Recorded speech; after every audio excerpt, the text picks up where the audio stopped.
Hello, and welcome to Wicked Wednesdays, your weekly podcast on sex and sexuality, with an emphasis on BDSM, kink, and poly relationships. I'm your host, Wicked Fellow, and I'm joined by Wicked Katja. Good evening. We are back in the studio. I know it has been a couple weeks, almost a month actually, and as I told my Patreon followers recently, I wanted to have a queue of videos, 4 or 5 videos, done in the can, edited, ready to go on YouTube, because frequently I have weeks where I'm not able to record, which is a bit of a burden when you have a weekly podcast. And so I think in the last year, it's been very rare that I've been able to put out a podcast every week like I want to. So having this stockpile of videos that I've created over the last couple weeks will allow me to have a filler video that I can now add to the queue. So we now have a couple podcasts in the bag, and now I'll be able to be more consistent with our weekly broadcasts. I also have some very exciting news. As I've teased on previous podcasts, I have a BDSM and the Law podcast that Katja and I recorded with a lawyer who has kind of a specialty in how BDSM and the law intersect. And we'll be releasing that next week as our 50th episode. That will be the conclusion of Season 2. And then we're going to launch Season 3 with a very special interview that we have with Race Bannon, who, if you don't know, is a kind of a luminary in the kink scene. He wrote a book on kink called Learning the Ropes back in the early 90s that has been continuously updated. I cannot recommend that book highly enough if you're interested in kink and you're interested in this kind of education in kink. He's just a phenomenal person. We really enjoyed our interview with him, and that will be the first episode of our new season, Season 3. Before we get started this week, I want to send a very special thank you to our newest Patreon followers, Earl, Leanna, Princess Sunny, and Catherine. Thank you guys so much for your support. As always, I'm continually amazed by the support that we get from our Patreon followers, and I cannot thank you guys enough. If you would like to become a Patreon supporter, head over to our website, wickedfellow.com, where you can find all of our links. The YouTube channel, the podcast is hosted there, our social media is there, and the Patreon. Thanks again. Your support means the world to me, and it really is what keeps this podcast going. As I mentioned, I know it's been a couple weeks since we've been able to record. It was harder than I expected to schedule time with this lovely lady, because I promised that our next episode would be Threesomes in a kink setting, which is very different than the previous threesome videos that we've done.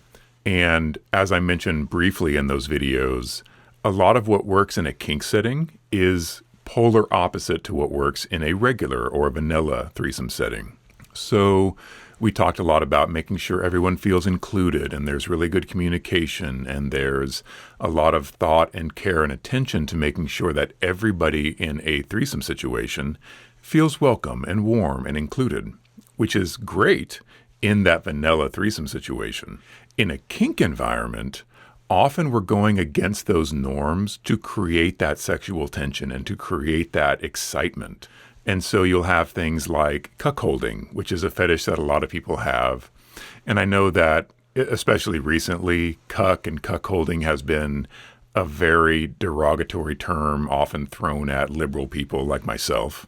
You know, you liberal cuck. And the connotation being that how weak-willed could you be to let your partner be with somebody else against your will, for example. And like a lot of things in kink, what turns us on in the kink world may be very different than what turns us on in the real world. So a lot of people have that fantasy. A lot of people have that erotic fantasy of their partner being intimate with somebody else. With them in the room, sometimes they are powerless, sometimes they are restrained, and that's all part of the role play. And that's very exciting to them. It's very fun and fulfilling and sexy to them. Because, like in all things we do, it's consensual. If this was a truly non-consensual situation, I don't think there would be a lot of fun to be had there, just like a lot of the kinks that we do. So in a consensual environment, it can be very erotic to be forced to watch your partner be with somebody else, or to be in a kink situation where you are not there as a participant, but you're there as an object. You might be there as a sex toy. You might be there as a piece of sex furniture, for example. Again, going into the degradation kinks and the humiliation kinks, that can be extremely sexually gratifying in a consensual environment, where, of course, I spoke about in the vanilla threesomes episode, the last thing you want someone to feel like is a sex toy or just there as an object. In the kink realm, that might be exactly what you're going for. You might set up a situation in which you are purposely trying to make that person feel degraded and make that person feel like they're not even a human being. They're just there as a piece of sex furniture.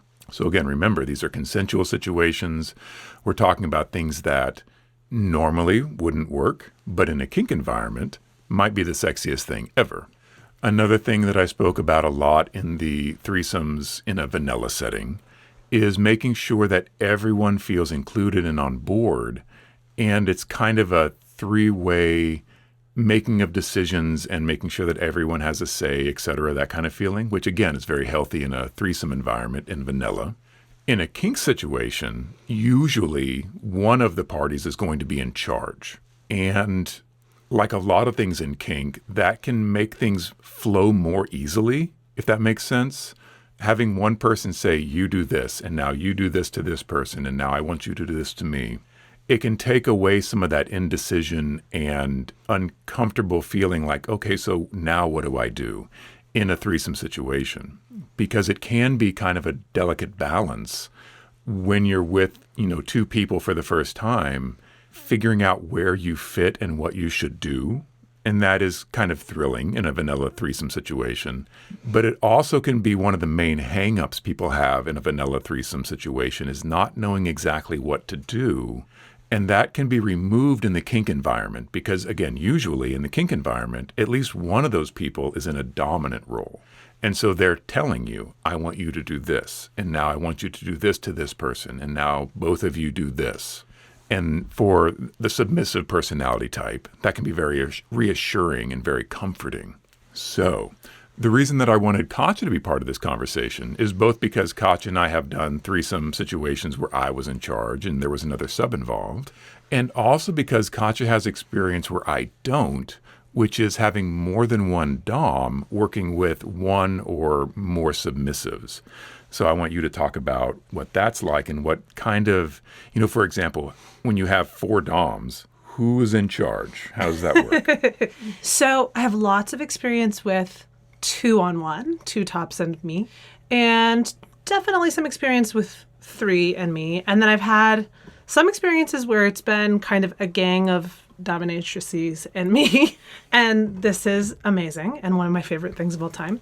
It's not that one of them is in charge, right? So it's just me very much not being in charge. But for example, my last dom, something she really, really enjoyed was the energy of co-topping. She really enjoyed like that interaction with the other top and with me. And I can't recall necessarily feeling like I was in a situation where I didn't feel like she was directing the other top. She wouldn't have wanted to because she really liked the co-top situation.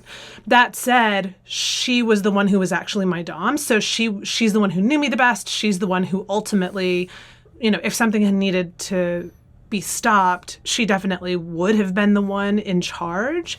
But you didn't really feel that in the scene. In the scene, the tops were equal. Okay, so she's bringing you to the party. Right. She's responsible for your safety and your well-being. Right. How much say did you have in this? Did she, before the scene, say to you, we're going to go play with 3 other doms? When I say dom, I just want to make sure that because DOM and DOMME, female dom and male dom presenting, they're the same thing. Dominatrix is another way of saying female dom, though some female doms don't like the trix suffix. I do want to be inclusive. So when I'm saying dom, I am including both male dominance, female dominance, whoever is presenting however they want. That's truly not important. I'm saying top and bottom, power and recipient of power. So, ahead of time, was this discussed with you, or was it you're doing this? My dynamic with her was pretty similar to mine with you, which is that, no, she was my dom. She would decide this is what we're doing. There wouldn't be consultation ahead of time. It would just be stand here. And this is interesting. So even though you have voluntarily given me complete control over you, there are no boundaries to that agreement between us. There are some things that are understood between us that I have made clear to you, like, you have ultimate say over how you interact with your kid and your ex-partner and things like that. I'm not interested in trying to have that power. I don't want that authority. I want you to make those decisions. On the face of it, sure, I could exercise authority there, but I choose not to. It's very much the same way here in that while I might have complete power over you, you've agreed to this, you enjoy this relationship. When it comes to your body interacting with somebody else's body or your submission interacting with somebody else's authority, while I have the right under our agreement to say you're going to do this, that is something that wouldn't be fun for me to put you in a situation where I didn't think you were comfortable. So I wouldn't, for example, have you show up at home and be like, this is Frank, and Frank and you are going to have sex and I'm going to watch. Sure. I wouldn't do that, A, because I don't think that's really your kink, but also because I think that there is a line, even with a full control power relationship, when it comes to submitting authority. You gave authority to me. And while that may be absolute authority, I don't believe that authority is transferable. I don't think I have the right to say, you gave authority to me, now I'm delegating that authority to somebody else without you being on board. Mm-hmm. So that's something you could disagree to. That's something you could say, I don't want to do that. And I would say, I respect that. That would not in any way get you in trouble. Whereas a lot of other things, if you refused, you would absolutely get in trouble. Yeah. I think I was just always so on board that it never, I don't know. I don't necessarily think, I don't know what the reaction would have been if I had expressed discomfort because I was very enthusiastic. Which is, and there's nothing wrong with another style of play. And so as I mentioned earlier, the counterpart to the cuckolding kink is, I don't know, is there a word for the being used as service kink? Like the counterpart to cuckolding would be me, instead of me watching you have sex with somebody, forcing you to be with somebody. And that is your kink versus my kink. I don't know of a special word. There might very well be a particular kink for that. But I do know and I have known subs that if I told them I'm going to find a random stranger and I'm going to tie them to a bed and allow them to have sex with them, that would be a huge turn on for them. That is a consent kink for them that would be extremely exciting for them. So I think that the two things, one is these were always friends, mm-hmm. right? So this never really involved a stranger. Now, sometimes it might really just be an acquaintance, but it would be an acquaintance who maybe we've been on vacation with now for several days. And, there's always been that comfort level. And also it wasn't ever sex. It was play, right? Mm-hmm. So non-penetrative. And the one, well, there are a couple people that we did things that were more sexual with, but those were like closer relationships. And the one person who wasn't already her partner, who we kind of contemplated doing strap-on play with, we did have like an overt three-way conversation about. Mm-hmm. And so as I've often said in these, advice on how to do healthy kink videos, that communication, especially that initial communication, can be extremely important.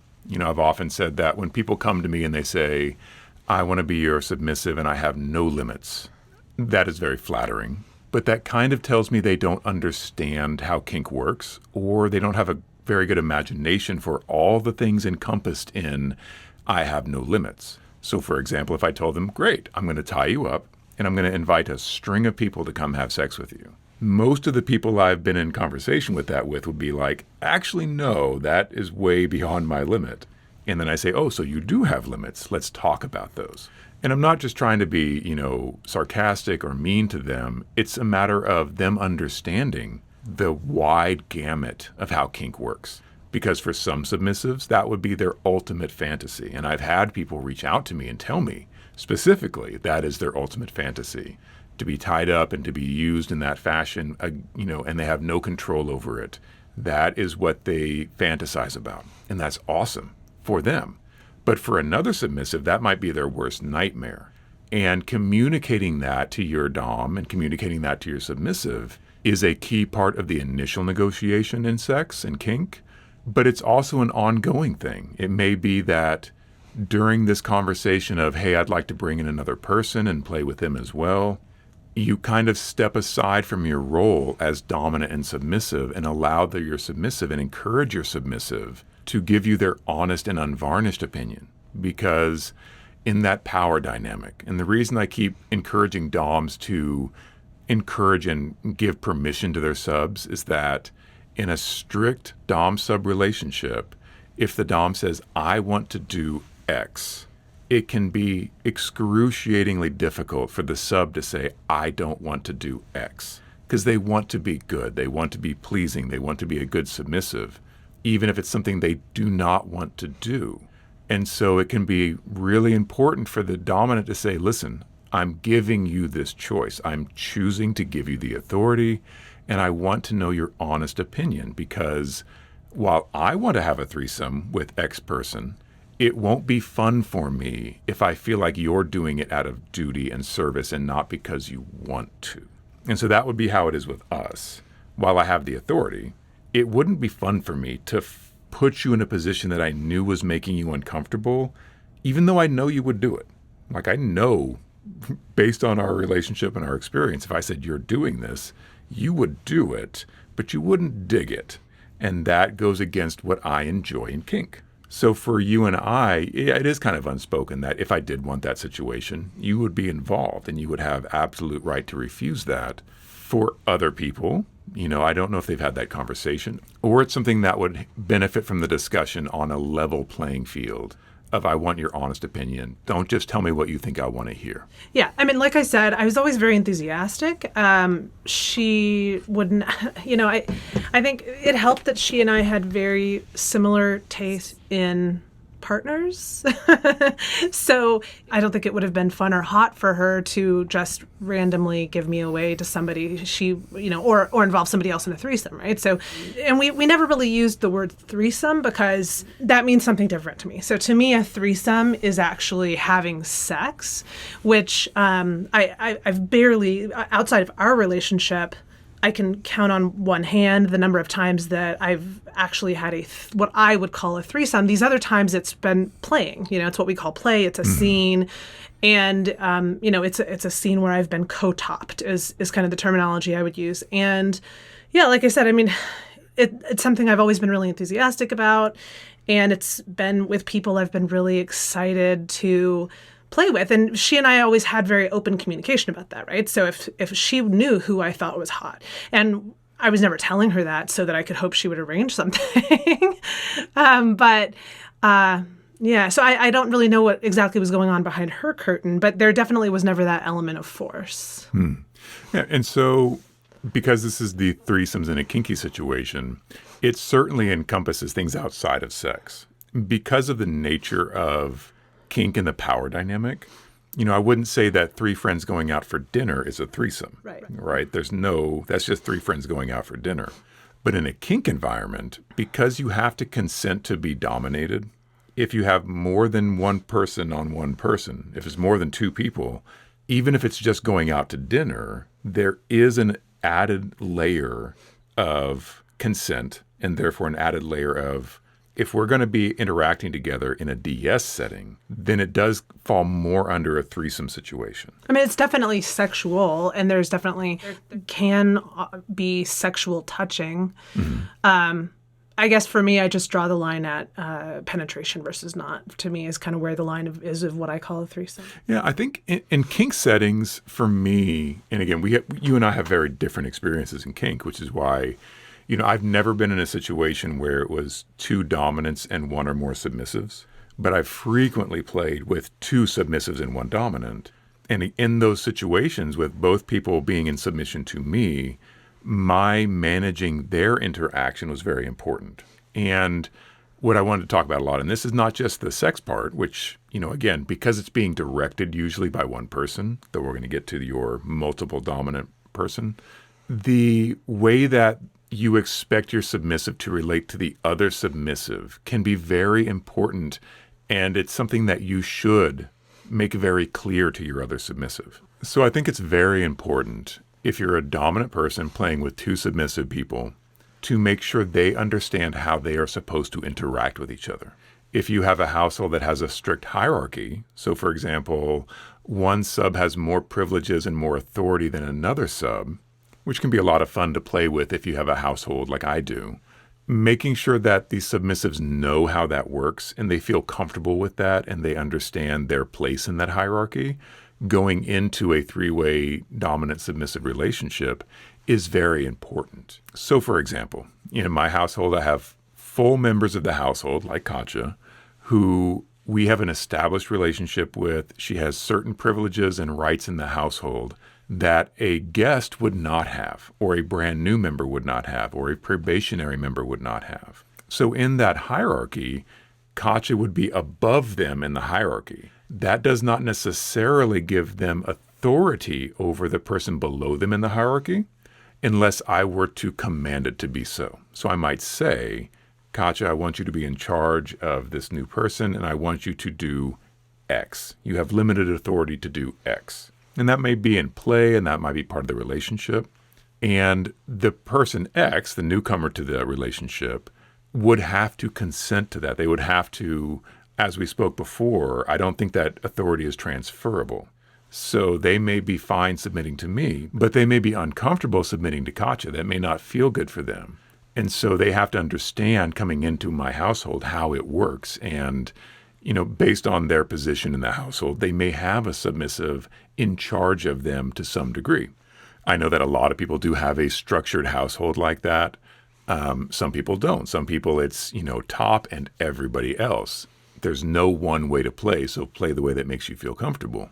But in a threesome environment, when Katja and I play with another submissive, I will make sure to tell them ahead of time what they're expected to do, how they're expected to interact with that other person, how both of them are supposed to interact with me.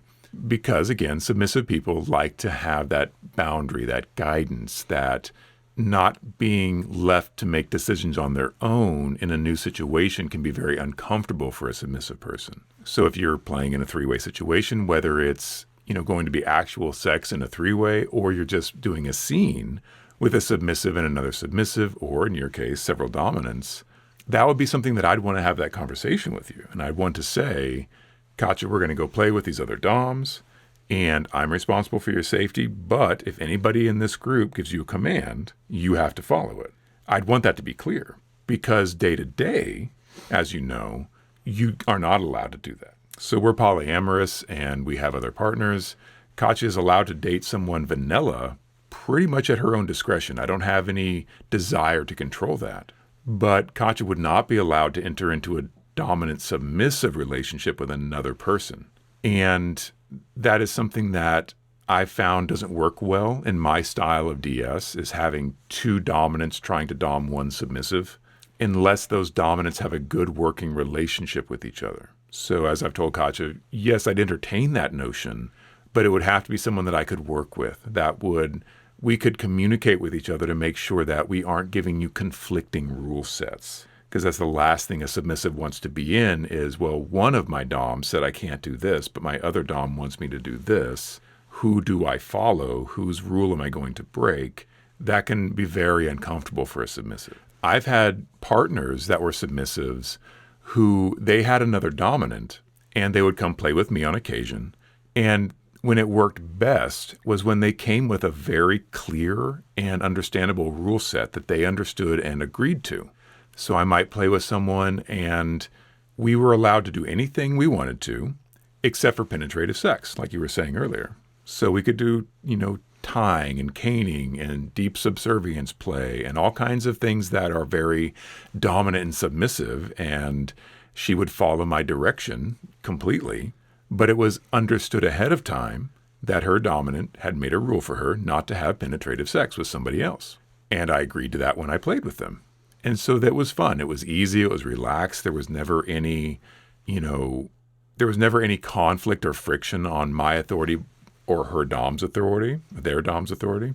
Because I understood my role in that relationship, I never gave this person long-term rules, like you need to do this every day for the next month, because that's something that I would cede to their dom. That's something that their, permanent relationship dom should be handling, and they don't need another task on their calendar from a guest dom, as I guess I would call myself. So yeah, it was limited play. We understood the rules. We played within the rules, and we had a great time. That may be how I would play with Katja in a multi-dom situation. So if you met a dom and we all liked each other and we wanted to play together, I would be perfectly comfortable ceding limited authority to this other dom and saying, sure, you can do these things, but they cannot assign you daily tasks. They can't do X. They can't do this. And as long as you guys were comfortable with that, that would not, I think, interfere with our authority or our relationship. Okay, I see that this conversation is going a bit long, so I'm going to divide it into 2 parts. The second part of this conversation will deal with some kind of real-world playing in BDSM and kink settings. You know, Katja's experience in playing real-world, my experience in playing in real-world multi-person kink threesome scenarios. Until then, it's great to be back with you guys. I'm really looking forward to season 3 of this podcast. I'm doing my best to present to you guys a really well-made, well-produced, informative, and helpful BDSM, kink, and poly podcast. The new interviews that I have, like I said, I've got the BDSM and the Law coming out next week, followed by my interview with Race Bannon the week after. Look him up on Instagram at Bannon Race. Look him up online. Go to Amazon and check out his book. If you're a Prime subscriber, you can get his book on Kindle for free, which is the best deal in the 21st century. Or is it 22nd? I don't even know. It's the 21st. It is a really, if you are a kinkster and you haven't read Learning the Ropes by Race Bannon, I think you're missing out. It's a quick, breezy, 4 or 5 hour read. There is so much good information in there that I wish I had had back when I started kink. Obviously the book existed, but Amazon didn't exist. And I promise you that my local Barnes & Noble in the Midwest did not have Learning the Ropes by Race Bannon, nor did my library. So, again, it was written in the early 90s. He has updated it several times since then, so it's not dated. It's a very good book. I highly recommend it. And tune into our interview with him, which I think personally will be the best episode we've put out. Thank you so much for tuning in. Check out wickedfellow.com. You can find our socials at wickedfellow.com and anything else you want to know about the studio. If you want to reach out to any of us, our socials are there. Purple is for Halloween. Somebody's going to get spanked after this podcast, and it's not me. As always, consent is king. Take very good care of each other. And we'll see you next week. I just wanted them to know about the purple for Halloween, or they won't even know that it was purple for a reason. They won't even understand that we were being festive. As always, consent is king. Be safe out there.